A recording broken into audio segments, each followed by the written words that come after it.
खबरों के एक्सप्रेसवे से आगे रुक करते हैं सियासी ढाबे का, जहां आज की सबसे दिलचस्प खबर मौजूद है। मोदी सरकार के मंत्रियों ने कार्यभार संभालने के बाद कामकाज शुरू कर दिया है। प्रधानमंत्री मोदी ने अपने मंत्रियों को पहले 125 दिनों के प्लान पर मिशन मोड में काम करने की सलाह दी है।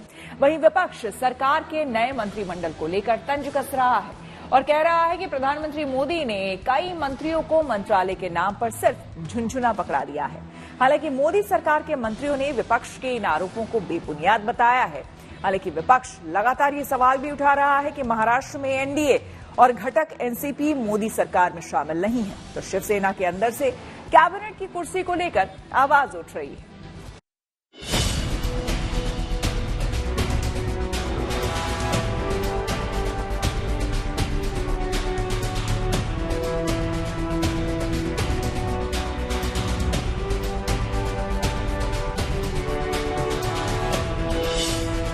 दिल्ली में मोदी 3.0 सरकार फुल एक्शन में है। पहले दिन शपथ ग्रहण, दूसरे दिन मंत्रालयों का बंटवारा और तीसरे दिन मंत्रियों का अपने अपने विभागों में कार्यभार संभालने के बाद कामकाज की शुरुआत हो चुकी है। प्रधानमंत्री जी ने जो 100 डेज का एक हमको टास्क दिया है, उसको हमको पूरा करना है। आज बैठक में अभी तत्काल ग्रामीण विकास की प्रारंभ कर रहा हूं, जिसमें हमने अपने संकल्प पत्र में जो बातें कही है वो मोदी जी की गारंटी है, मतलब गारंटी पूरा होने की गारंटी। जो हमारा बड़ा लक्ष्य माननीय प्रधानमंत्री जी ने दिया है वो 2047 के विकसित भारत का है और 100 डेज का एजेंडा उसी के साथ अलाइन करके हमने बनाया हुआ है। अब आज मैं यहाँ पहुँची हूँ, मैं अपने वरिष्ठ अधिकारियों के साथ चर्चा करके और इसको समझेंगे और इस पर हम तेज गति से काम करेंगे और देश के लिए जी जान से हमें लगना है, विकसित भारत का लक्ष्य प्राप्त करना है। विपक्ष भी अपनी भूमिका पूरी शिद्दत से निभा रहा है। फिलहाल शुरुआत मंत्रालयों के बंटवारे पर तंज से हुई है। पोर्टफोलियो का डिस्ट्रीब्यूशन किया है, लगता है सभी आत्माएं अतृप्त हैं, खास करके एनडीए के उनके सहयोगी। महाराष्ट्र में तो हमारी सबकी आत्मा अतृप्त ही है। जब तक आपको सत्ता से नीचे नहीं खींचेंगे या महाराष्ट्र में सरकार नहीं बनाएंगे, तब तक हमारी आत्मा यहाँ भटकते ही रहेगी। असल में विपक्ष को मौका भी एनडीए के नेताओं से ही मिला। महाराष्ट्र से एनसीपी ने कैबिनेट मंत्री की मांग की थी, जो मिला नहीं, जिससे असंतोष तो लाजमी है। ऐसी ही नाराजगी शिवसेना खेमे में भी दिखी। मुझे लगता था शिवसेना एनडीए का बहुत पुराना गठबंधन का साथी है और जैसे कि शिवसेना पार्टी को राज्य मंत्री का मंत्री पद मिला है, तो कैबिनेट मंत्री अगर मिलता था तो जो मैसेज आगे वो अच्छा जा सकता था। जैसे कि चिराग पासवान, इनके 5 सांसद चुन के आए, उनको कैबिनेट मंत्री मिला है। कुमार स्वामी जी, उनके 2 सांसद चुन के आए, उनको कैबिनेट मंत्री मिला है। और जीवन मांझी जी, उनको एक ही संसद है, उनको कैबिनेट मंत्री मिला है। तो मुझे लगता था कि शिवसेना पार्टी ये भारतीय जनता पार्टी की पुरानी साथी है। महाराष्ट्र में अजीत पवार को शिकायत है कि जिसकी जितनी संख्या भारी उतनी हिस्सेदारी नहीं मिली। बिहार से भी ऐसी ही आवाजें उठी, पर एनडीए के किसी नेता ने ये बात नहीं कही। बिहार में हिस्सेदारी को मुद्दा बनाया तेजस्वी यादव ने।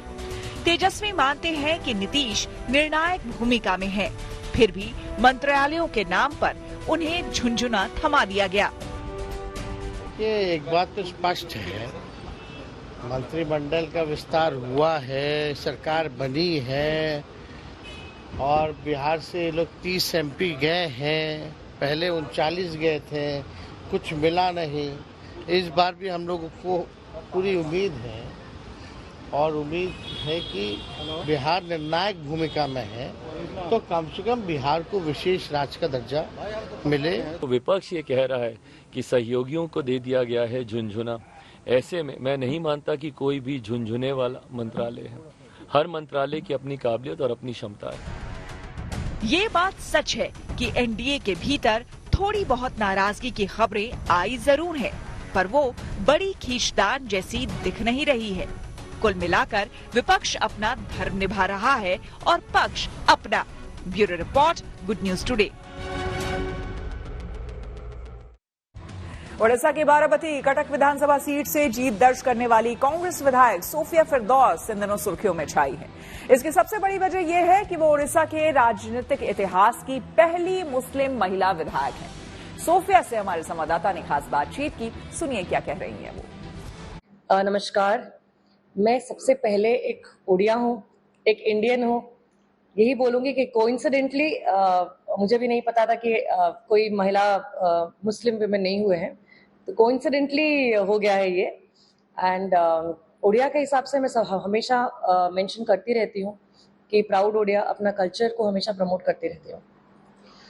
क्या बोलना चाहेंगे, ये बाराबाती का आप ये मेले हैं अभी, और बाराबाती में आपको बहुमत मिला है।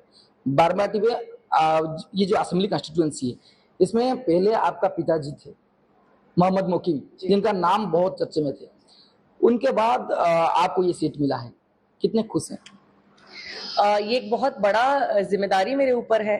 सो ये जिम्मेदारी को बहुत ही रिस्पॉन्सिबिलिटी के साथ, ह्यूमिलिटी के साथ मैं इसको एक्सेप्ट कर रही हूँ, और आगे भी बहुत जिम्मेदारी के साथ इसको भी निभाऊंगी।